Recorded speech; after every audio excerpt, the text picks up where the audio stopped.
So comment, subscribe, dislike, or like. Check out the links in the descriptions for other of my sites, other activities that I'm involved in. Got a whole bunch of Facebook groups you can check out. I play multiple card games, so I do music among other things, so check out the links in the description. So this is my Sharuum EDH deck.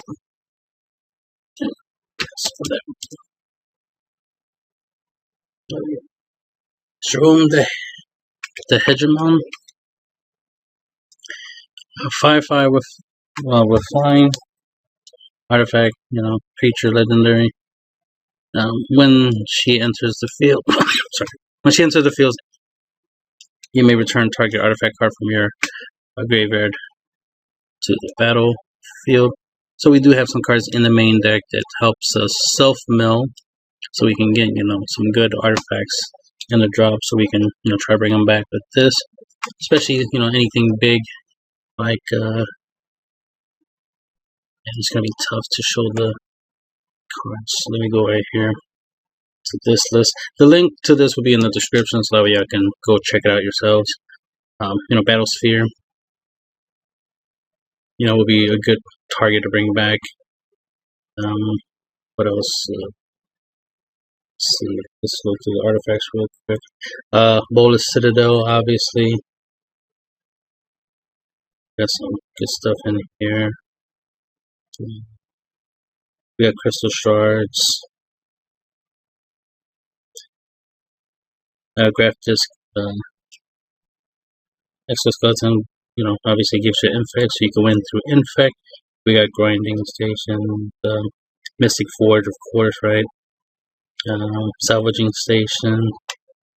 We got skeleton shard. They can help us get most of our artifact creatures back from our graveyard to our hand. Let's see what else we got here. Whip of Erebos, we can try to get back.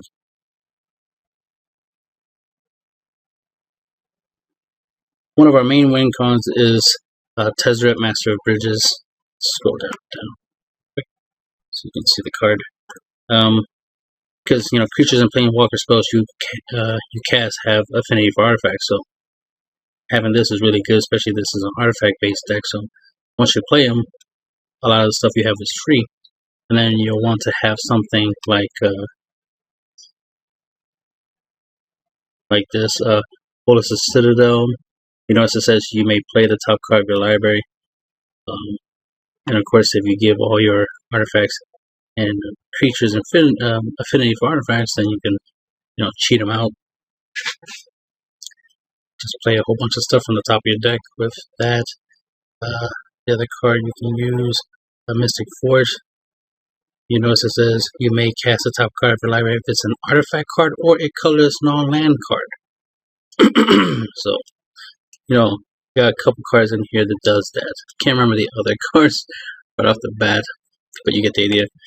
For those who might be interested, seeing the list real quick, I could just run through Aether Hub, Ancient Dance. You see, I got some artifact lands in here. Command Tower, of course. Got a land with Dredge. In case I mill it, I could always get it back. With the Dredge mechanics, I could always guarantee I have a land. So I got lands that produce all three of the colors: white, blue, black in the deck. Evolving Wilds, obviously they can get me whatever I need. We got some utility lands. They can get us some stuff. This can gain us life as well as help us search out, any of our artifacts that gives us the ability to play cards on top of our deck. 3 islands. Got to have some basic lands for Fields of Ruin. In case your opponent uses Fields of Ruin against you, you get some basic lands in the deck. So, yes, like I said, you can exile creatures from your graveyard to make 1/1 white spirit tokens. This will let you target player puts the top 3 cards of his or her library into the graveyard. You can, obviously you combine that with card like what is it? Oh, grinding station. There you go. Grinding station, and then you can make your opponent mill 6 cards every turn. Just having those 2 cards in play, right? Here we got some more basic lands. Some more lands that produce whatever color I need. More artifact land. Utility lands. More basics. Essentially, this is just another Evolving Wilds, right? More artifact lands. More utility lands. This is cool because creatures you control gain Death Touch and Lifelink into end of turn. That's a very powerful effect to have, obviously. Especially if you play defensively. This clearly doesn't say play it as a sorcery, so you could play this on your opponent's turn.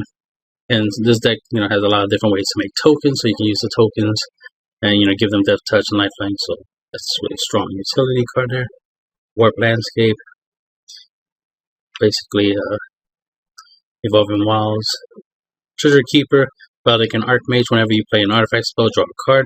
So this is one way we can play a lot of cards. Instead of just trying to play cards from the top of the deck, just draw them, play them, draw them, play them, draw them, play them. So, most of the stuff in the deck does have infinity for artifacts. Most of the cards in here are cheap artifact creatures. Whenever this thing dies, return another target artifact card from your graveyard to your hand. So basically, it's like a Mirror Retriever. Phyrexian Metamorph. Ironically, I don't have this artwork. I have a different one. But, good card. It can copy any artifact or creature on the battlefield. And then, whatever, it becomes an artifact. In addition to the other types it has. So, obviously, a really good clone card. Copy whatever you want to copy. Then we have Mirror Phyrexian Walker, artifacts you can play for free. We got Side Master Thopter. Whenever you cast an artifact spell, create a 1/1 in color as Thopter artifact creature token with flying. So this is one of our token generators. Sanctum Gargoyle. It's a flyer plus has the ability to let you return a target artifact card from your graveyard to your hand. Notice this says target artifact card, which means you can do artifact lands in case you mill some of your artifact lands. Or your artifact lands were destroyed, you can use this to get them back. So that's very useful. So it's definitely one of my go-to cards to get stuff back from the drop. Scrap Trawler is a lot like Mirror Retriever. There's Mirror Retriever. And if you use Mirror Retriever with Scrap Trawler, you can grab 2 artifacts from your drop.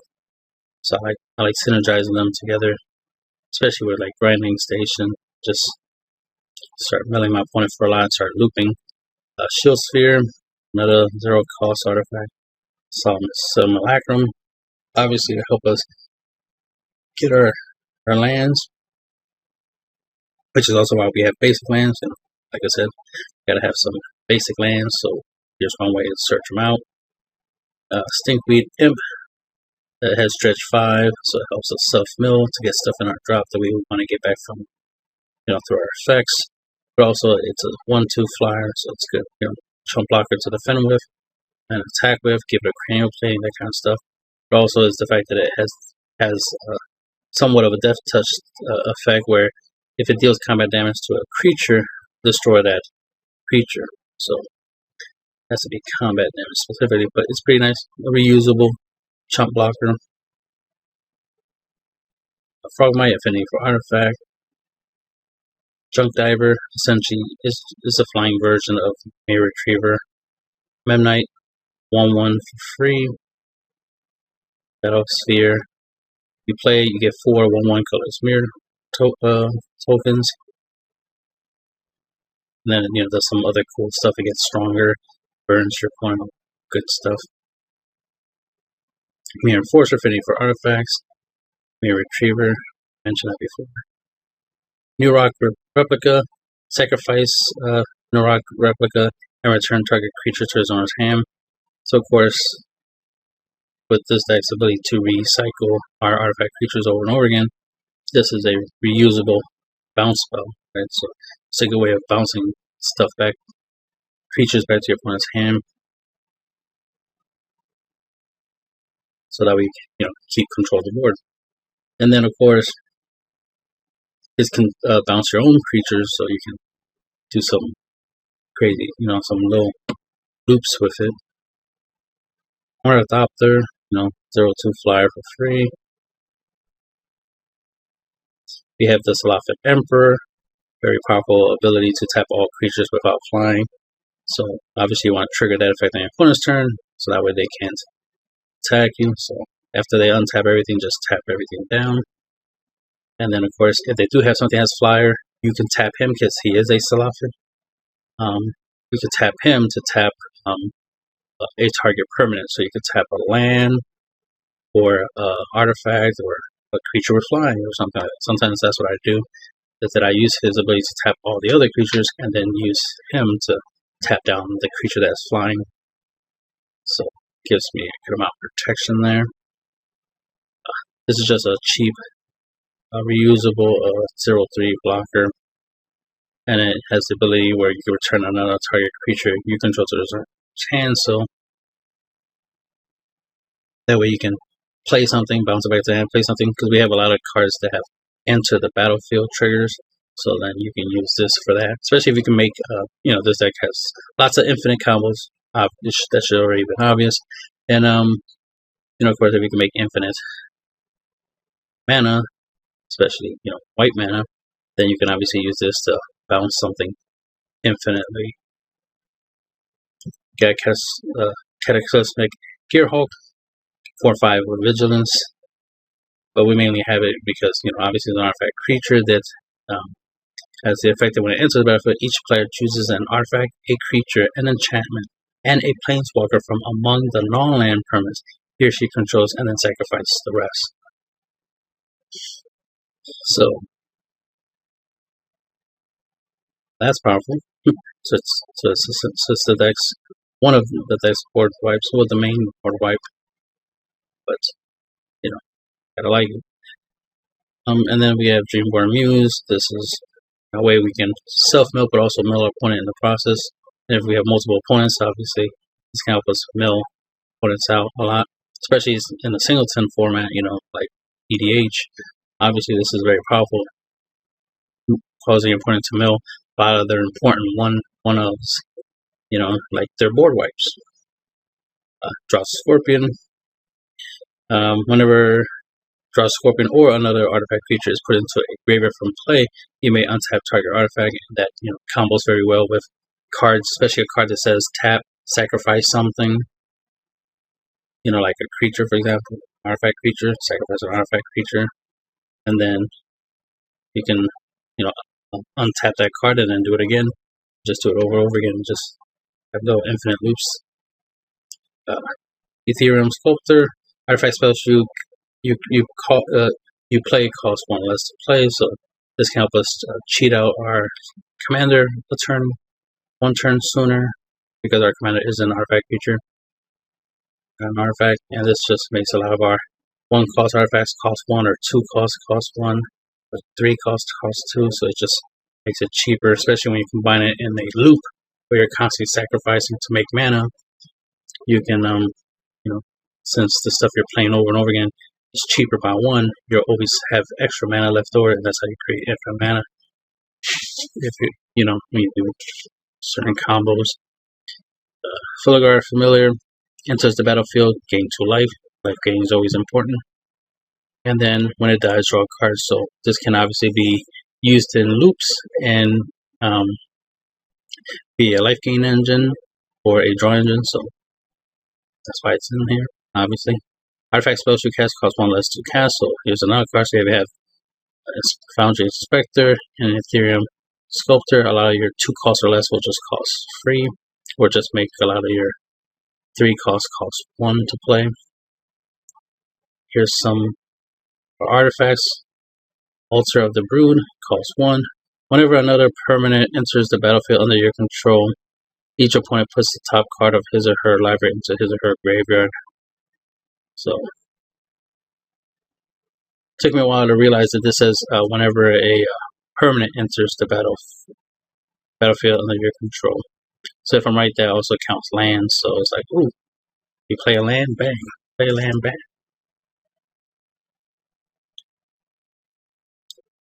If not, and I'm wrong, I could be wrong, but it sounds like that's how that would work. If not, obviously I have infinite loops I can do to infinitely mill. Ashnod's Altar, part of a lot of my infinite loops. Sacrifice a creature, create 2 colors mana, and of course use that 2 colors mana to play stuff and just keep looping, make a lot of infinite mana, especially if you're looping, your 0 cost stuff, like, obviously use your retrievers to grab stuff, but grab your, for extra Walker, your Unearthed Object that costs 0, play it, sacrifice it, create 2 colors mana, get it back from the drop, play it, sacrifice it, create 2 more colors mana, just keep making a lot of free mana that way.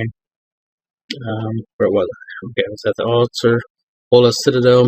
You may look at the top card of your library anytime. You could play top card of your library. This has the ability where sacrifice 10 non-land permanents. Each opponent loses 10 life. I actually recently played somebody, just a one-on-one commander game, and I beat him with this. It's like, oh shit. They had 9 life. This was more than enough to beat them, so that was cool. Clock of Omens.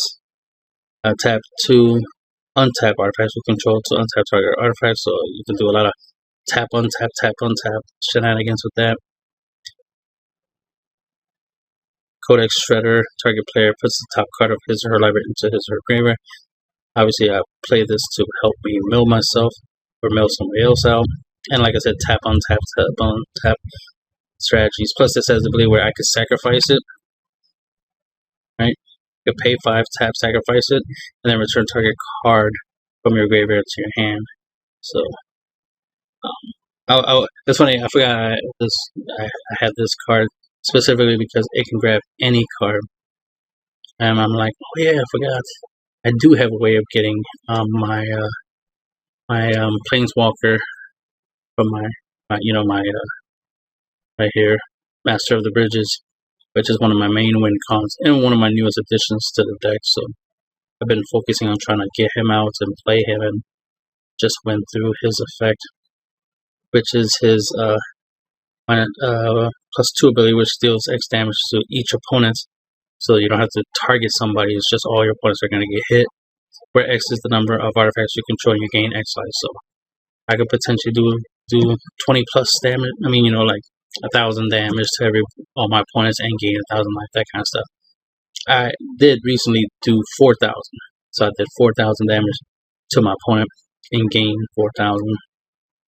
So yeah, I can do some stuff. So this deck is that powerful. Commander Sphere, of course, it lets you create any color that your commander identity has. So mana fixing, good old mana rock.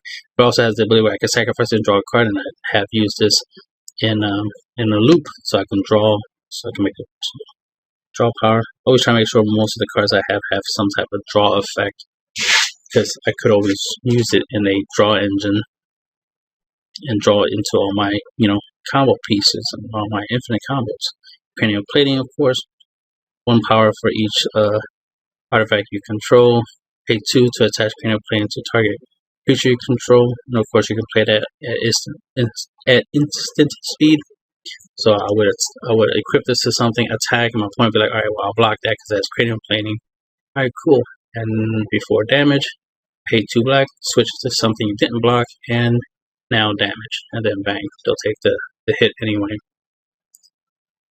And it only costs 1 to equip it from, battle area. Crystal Shard. Pay 1 blue, tap this, return target creature on the field to the owner's hand unless they pay 1 or you pay 3 of anything to play this. And typically I use this on my own creatures. If my opponent plays something and they're tapped out, then of course I will use this to bounce that card and make it hard for them to, keep anything on board, a creature on board. So really good control card, but I also like to use it to bounce my own cards for their enter the battlefield effects, especially if the effect is draw a card or gain a life or play a land. So this, along with no, not that one, Solemn Simulacrum, is a way I can, get lands every turn. On top of the fact that I'll probably play a land if I draw a land. Just be able to ramp up. So, let's see, where was I? Crystal Shard, Dispeller's Capsule. It's a reusable disenchant, essentially, right? It lets me destroy target artifact or enchantment, so that's useful. Always gotta have something to destroy artifacts and enchantments. This destroys target non-black creature, so this is a reusable kill spell. Gold Caller's Bell. Each player puts the top card of his or her library into the graveyard, so this can help me, self-mill, so I can get stuff in the graveyard that I need, that I want to bring back with my leader effects or my other effects, and of course mill my opponents in the process, because it says each player, so all my opponents would be milling for this. And like I said, since this is a singleton format, this can hurt a lot of people all off of one card. And then grafted exoskeleton, mentioned earlier, gives you 2/2 power and infect, and that can, obviously come in handy, because when you deal damage to your opponent, it gives them poison counters, and you just need to give a player 10 poison counters in order for them to lose. And this has the ability where if it becomes unattached from a permanent, sacrifice that permanent, so you could potentially use this as a kill spell. So something you keep in mind.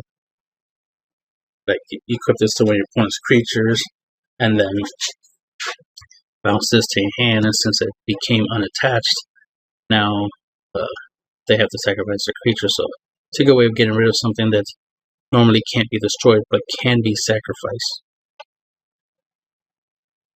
A grinding station, sacrifice an artifact. Target player puts the top 3 cards of his or her library to the graveyard. Whenever an artifact comes into play, you may untap grinding station. So you can do some little infinite loops that way.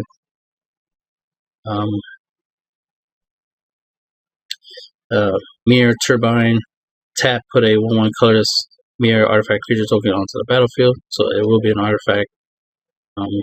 They'll come into play, right? So that can help you untap grinding station. And then you can use grinding station to sacrifice the artifact, because the token is an artifact. So these two combined can mill your opponent out, and all you have to do is just find a way to untap the mirror retriever.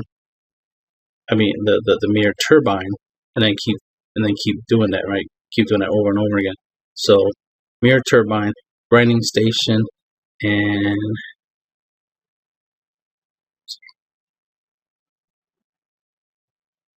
forgot. Oh yeah, there it is. Draw Scorpion, right? Because whenever an artifact creature is put into the graveyard, so an artifact token will count as a creature going to the graveyard. That's all you needed to do. Then it'll trigger this little loop, and you can just infinitely mill. So, Mystic Forge, mentioned earlier, you can play the top cards of your deck. Retro Timepiece, put the top 2 cards of your library into the graveyard.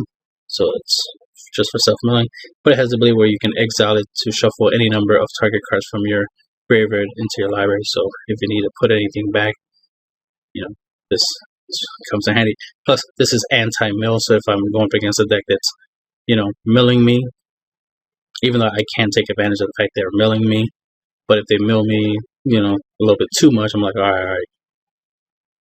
You mill me too much. You did some crazy mill combo, and I ended up milling like 50 cards. All right, let me use this to put all that back. So this is a way I can counter that type of strategy. Salvaging Station. Return target non-creature artifact with converted mana cost 1 or less from your graveyard to play. This can also bring back lands, so you can use this to bring back lands, because lands have 0 cost. and they are artifact, and they are non-creature, so you can use this to bring back your artifact lands, which is nice because then you can tap them. I normally use this for what is it called? Soul Ring. Oh, there's Soul Ring.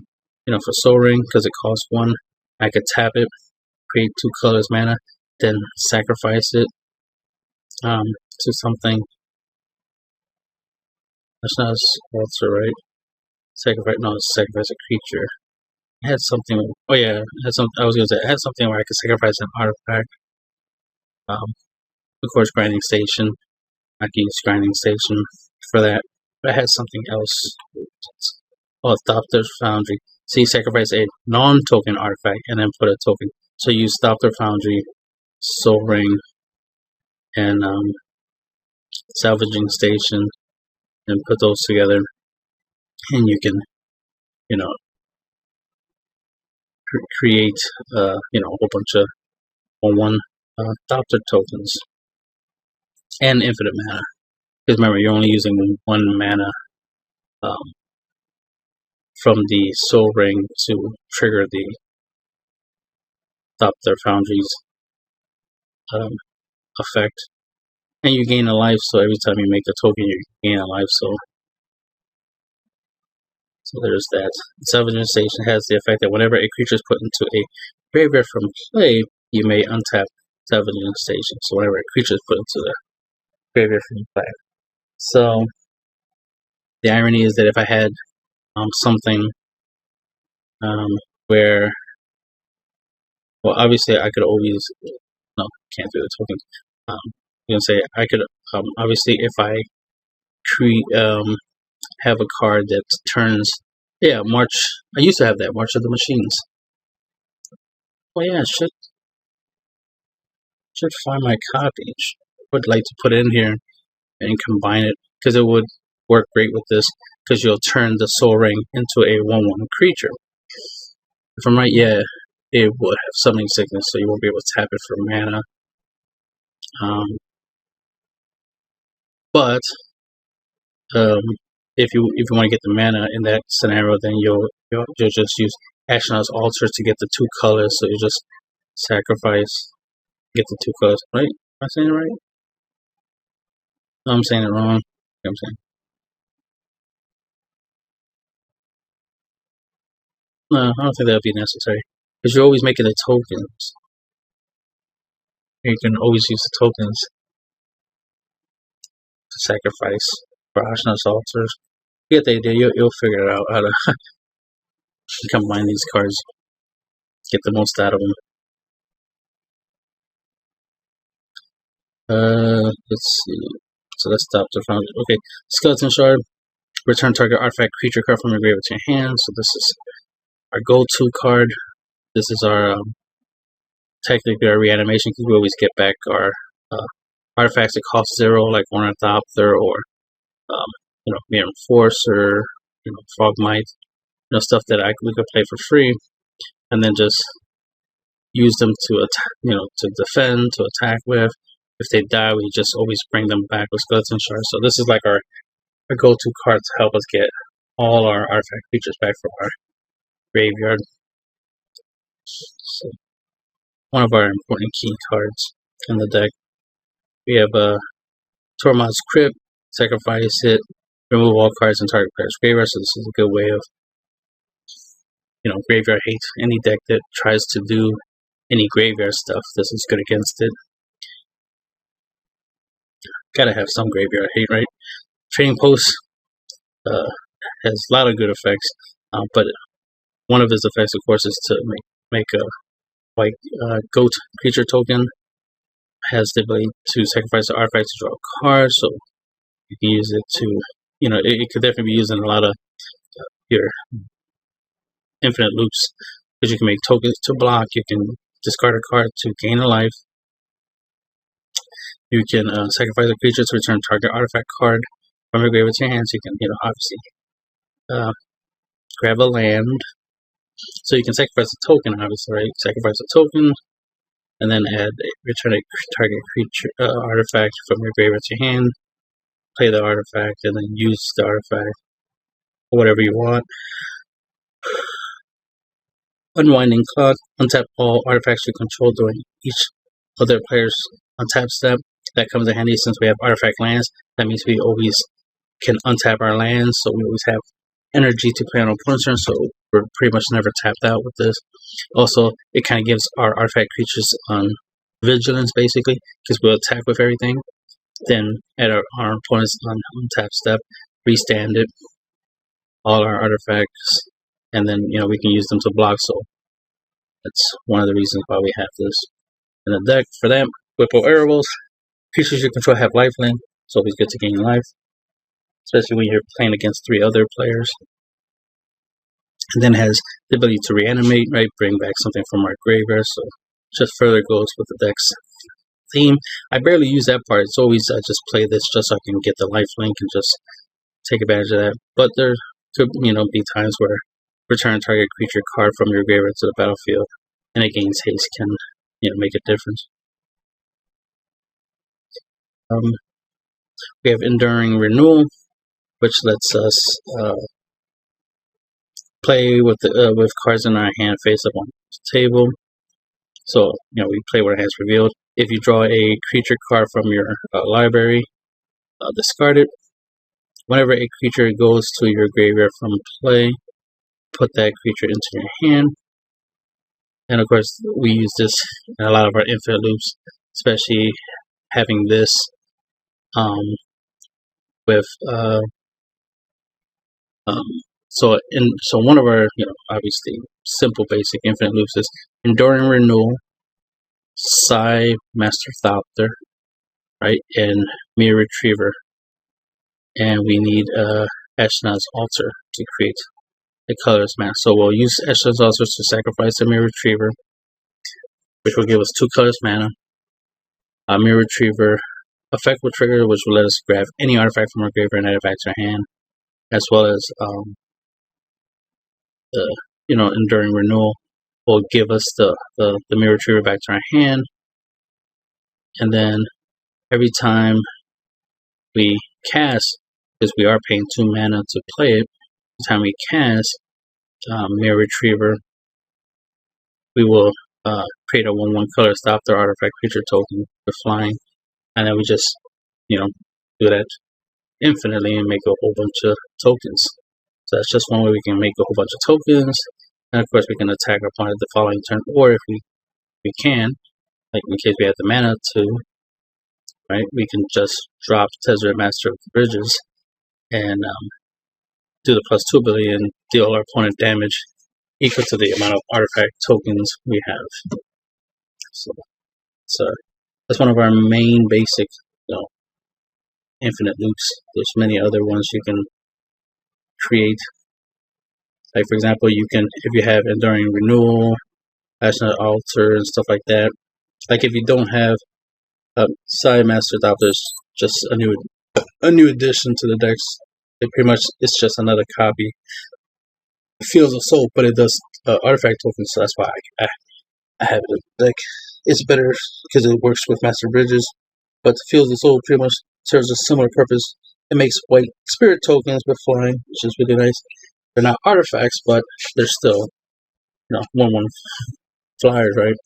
So we can obviously use them to attack our opponent. So make infinite 1/1 spirit creature token with flying, and then attack our opponent with it. Future Sight is one of the classic cards. Play with the top card of your library reveal. You may play the top card of your library as though it was in hand, so you can just start casting a whole bunch of stuff from the top of your deck. So this is always nice. I always play a land from the top of my deck. Like I try not to play a land from my hand. I just play a land from the top of my deck and then just play whatever else I need to play. And then of course you can combine this with other cards. Like let's say there's a land on top of your deck, then use a card that lets you draw a card so you can add that land to your hand, and then play whatever comes after that and just go from there. This combined with what's his name? Well, I mean with anything, especially with infinite mana combos, you can obviously play. But I was gonna say Valak and Archmage. You know, you'll play an artifact from the top of your deck, draw a card, play an artifact from the top of your deck, draw a card. Just quickly run through your deck that way. We have Tezzeret, Master of Metals. So this is one of our other Planeswalkers. So we currently only have 2 Planeswalkers in the deck, and they're both Tezzerets. This one has a similar ability to the Master of Bridges. This one has the plus -3 ability. Target opponent, not opponents, opponent loses life equal to the number of artifacts you control. This was one of the original ones. Like I had this one already. It's like, oh, that's a good effect. It only hits one person, but that's alright. You know, one person at a time. You know, slow take that. But then we finally got Master of Bridges. I'm like, this does what? And this is a plus effect, not a minus effect. This is a plus effect to burn my opponent and gain life, and it gives my creatures and planeswalkers affinity for artifacts. Yes, please. You are the master, not only the Master of Bridges, you're the master of this deck. So technically, the deck's honorary commander. So it's kind of like the deck's secondary commander, right? Or a lieutenant, right? Since we already have a commander, then Master of Bridges is a lieutenant. Diabolic Tutor, obviously, search your library for a card, put the card into your hand, then shuffle your library. So, of course, this will let us get whatever we want. And usually, I use this to try to grab stuff like Mystic Forge or Future Sight, because once I do that, then I can just start playing stuff from the top of my deck. And that's just too much power, right? Fabricate, search your library for an artifact card, reveal it, put it into your hand, and then shuffle your library.